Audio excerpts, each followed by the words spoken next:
മുഹമ്മദ് റാഫിയുടെ മധുരസ്വരത്തിന്റെ ഓർമ്മകൾ ഉണർത്തി സാക്സഫോൺ സംഗീതം. സാക്സഫോണിന്റെ ശ്രുതി വിന്യാസങ്ങൾക്കൊപ്പം അരനൂറ്റാണ്ട് കാലത്തെ സംഗീതം തുളുമ്പുന്ന ഓർമ്മകൾ പങ്കുവയ്ക്കുകയാണ് കോഴിക്കോട്ടുകാരൻ PF രാജു.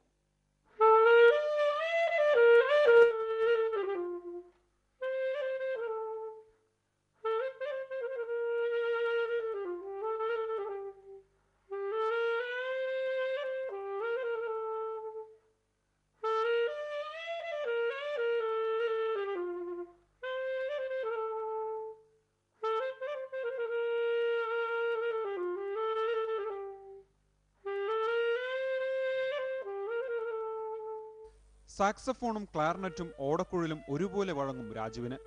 ആകാശവാണിയിൽ സാക്സഫോൺ ക്ലാർനെറ്റ് ആർട്ടിസ്റ്റായും മ്യൂസിക് കമ്പോസറായും 3 പതിറ്റാണ്ട് കാലത്തെ പരിചയ സമ്പത്തും.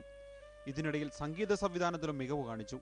സംഗീത ലോകത്തിലേക്ക് എത്തിപ്പെട്ടത് അവിചാരിതമായല്ലെന്ന് രാജു പറയുന്നു. എൻ്റെ അമ്മാവൻ ക്ലാർനെറ്റ് ആയിരുന്നു പഠിച്ചിരുന്നത്, ക്ലാർനെറ്റ് പ്ലെയർ ആയിരുന്നു. പിന്നെ എൻ്റെ ഫാദർ ട്രംപറ്റ് പ്ലെയർ ആയിരുന്നു.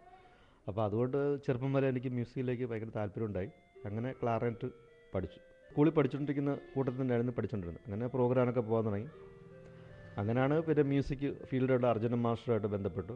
അങ്ങനെ പുള്ളിയുടെ കീഴിൽ കുറേ ആൾ വർക്ക് ചെയ്തു. പിന്നെ ആകാശവാണിയിൽ ജോലി കിട്ടി. 1975 ആലപ്പുഴയിൽ നിന്ന് കോഴിക്കോട്ടെത്തിയ രാജു പിന്നീട് ഇവിടെ സ്ഥിരതാമസക്കാരനായി. K. രാഘവൻ മാസ്റ്റർക്കും അർജുനൻ മാസ്റ്റർക്കുമൊപ്പം പ്രവർത്തിച്ചു. ഔദ്യോഗിക ജീവിതത്തിൽ നിന്ന് വിരമിച്ച ശേഷം സംഗീത ലോകത്ത് കൂടുതൽ സജീവമായി. സ്വദേശത്തും വിദേശത്തുമായി നിരവധി സ്റ്റേജ് പ്രോഗ്രാമുകൾ. ഇന്നത്തെ പാട്ടുകളിൽ സാക്സഫോണിന്റെയും ക്ലാർനെറ്റിന്റെയും സാന്നിധ്യം ഇല്ലെന്ന് പറയുമ്പോഴും പാട്ടിന്റെ ഉയരറിയാൻ ഇവ തന്നെ വേണമെന്ന് രാജു ആവർത്തിച്ചു പറയുന്നു.